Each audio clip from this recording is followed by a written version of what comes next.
When Tunisian citizens want to report cases of torture, murder, and abuse of authority, they go to Madame Yacoubi. This woman is the mother of a 16-year-old. She says that police put a burning tire around him after he filmed a demonstration with his mobile phone.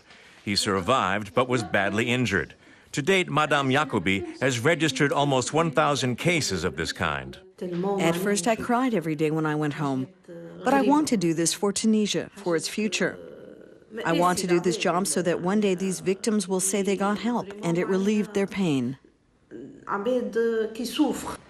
The Commission's headquarters are housed in a former bank. The staff collect evidence of the violence, plundering, and corruption practiced by the deposed government. Dealing with the legacy of the past is a daunting task, and the Tunisians are grateful for the help of a team of German experts. After the fall of the Berlin Wall just over 20 years ago, reunified Germany had to find a way of compensating the victims of the East German secret police, the Stasi, and punish the perpetrators. The independent commission is made up of lawyers, doctors, and professors appointed by the interim government after the revolution. Their investigations are highly sensitive and go all the way to the top, but no one knows exactly where they will lead. We're facing the same problems the Germans faced then. We want to bring the perpetrators to justice on a legal basis that respects human rights. Some of the experts feel the Tunisians' focus is too narrow. I don't feel they're taking the longer view and looking at the complete era of Ben Ali's dictatorship. Concentrating on the revolution in January is not enough. Tunis, 3 months before elections for a Council of Representatives who will rewrite the constitution.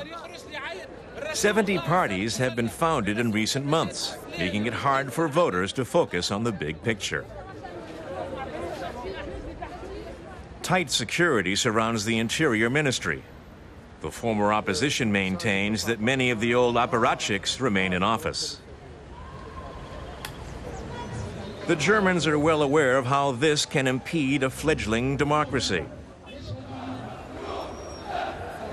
Extremist groups pose another threat.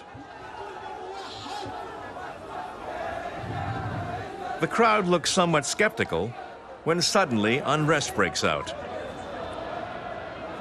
It's hard to say who or what prompted the sudden clashes. Many young people like these students tell the Germans they suspect the security forces themselves of being responsible for stirring unrest.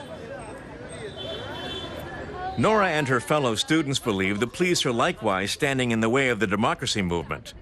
Traces of the revolution have already been scrubbed away by the interim government, and the students are asking whether the old authoritarian system really is being dismantled.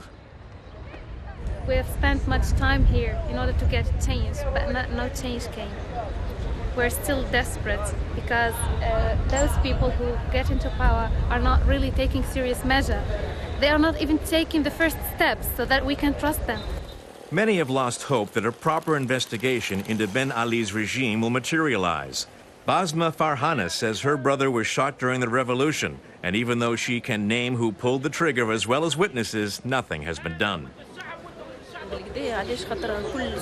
These investigatory commissions are not independent. They're all working with the old system. There is no independent judiciary. Replacing the previous system while establishing a new one is a challenging task. The German experts share their experiences with representatives from the Tunisian commissions as they struggle to respond to public criticism. One suggestion is greater transparency. The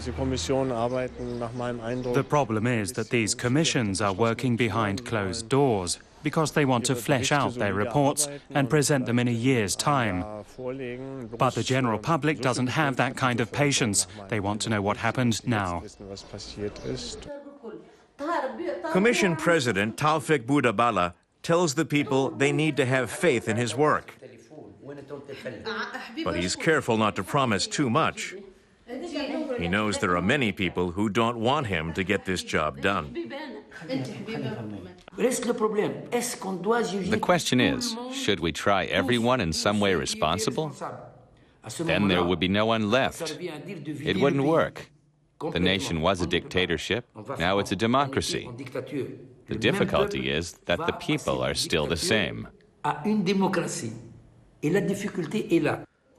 Madame Yacoubi will continue collating evidence from eyewitnesses and experts. Tunisia's path to democracy remains fraught with risks and challenges, but she hopes her work will not have been in vain.